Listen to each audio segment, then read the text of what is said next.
Hello friends, welcome to Shweta's వంటలు. ఈ రోజు మనం చేయబోయే రెసిపీ బీరకాయ పెరుగు కర్రీ. ఎప్పుడూ ఒకేలాగా కాకుండా ఇలా ట్రై చేయండి, చాలా బాగుంటుంది.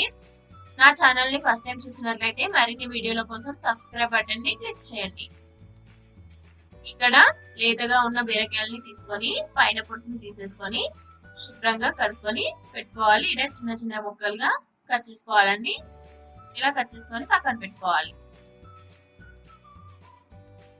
ఒక ప్యాన్ తీసుకొని 2 టేబుల్ స్పూన్ ఆయిల్ వేసుకోవాలి. ఆయిల్ వేడెక్కిన తర్వాత ఆవాలు, జీలకర్ర వేసుకొని వేయించుకోవాలి.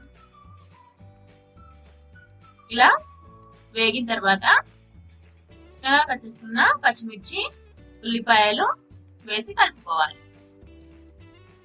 ఇలా కొద్దిగా గోల్డెన్ కలర్ వచ్చేంత వరకు కలుపుకోవాలి. ఇలా కలుపుకున్న తర్వాత పసుపు, అల్లం వెల్లుల్లి పేస్ట్, కరివేపాకు రెమ్మలు వేసుకొని కలుపుకోవాలి. ఇలా మొత్తం కలుపుకున్న తర్వాత ముందుగా పక్కన పెట్టుకున్న బీరకాయ ముక్కల్ని తీసుకొని వేసేసుకోవాలి. పోపు మొత్తం మంచిగా బీరకాయ ముక్కలకి పట్టేలా కలుపుకోవాలి. ఇలా కలుపుకున్న తర్వాత మూత పెట్టుకొని 3 నిమిషాల పాటు మీడియం ఫ్లేమ్ లో ఉంచుకోవాలి. మూత తీసి చూస్తే ఇలా మొత్తం వరకు ఉడికిపోతాయి ముక్కలు. ఇలా ఉడికిన తర్వాత 1 టేబుల్ స్పూన్ కారం, 1 టేబుల్ స్పూన్ ఉప్పు, 1 టేబుల్ స్పూన్ ధనియా పౌడర్ వేసి కలుపుకోవాలి. ఇలా కలుపుకున్న తర్వాత 50 ml పెరుగు వేసి కలుపుకోవాలి.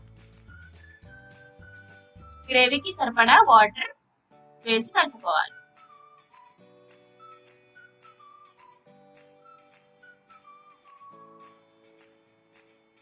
ఇలా గ్రేవీకి సరిపోయేలా వేసుకోవాలండి. ఇలా మూత పెట్టుకొని 2 నిమిషాల పాటు మీడియం ఫ్లేమ్ లో ఉంచుకోవాలి. ఇలా మూత తీసి చూస్తే నూనె పైకి తేలుతూ మంచిగా గ్రేవీ టైప్ లో మంచిగా వస్తుందండి కర్రీ. ఫైనల్ గా కొద్దిగా కొత్తిమీర వేసుకొని గార్నిష్ చేసుకుంటే సరిపోతుంది. ఎప్పుడు తినని వాళ్ళు కూడా ఇలా చేస్తే టేస్టీగా ఉంటుంది. చాలా ఇష్టంగా తింటారండి. మీరు కూడా ఒకసారి ట్రై చేయండి. ఈ వీడియో నచ్చినట్లయితే మీ ఫ్రెండ్స్ కి షేర్ చేయండి. Thanks for watching the video.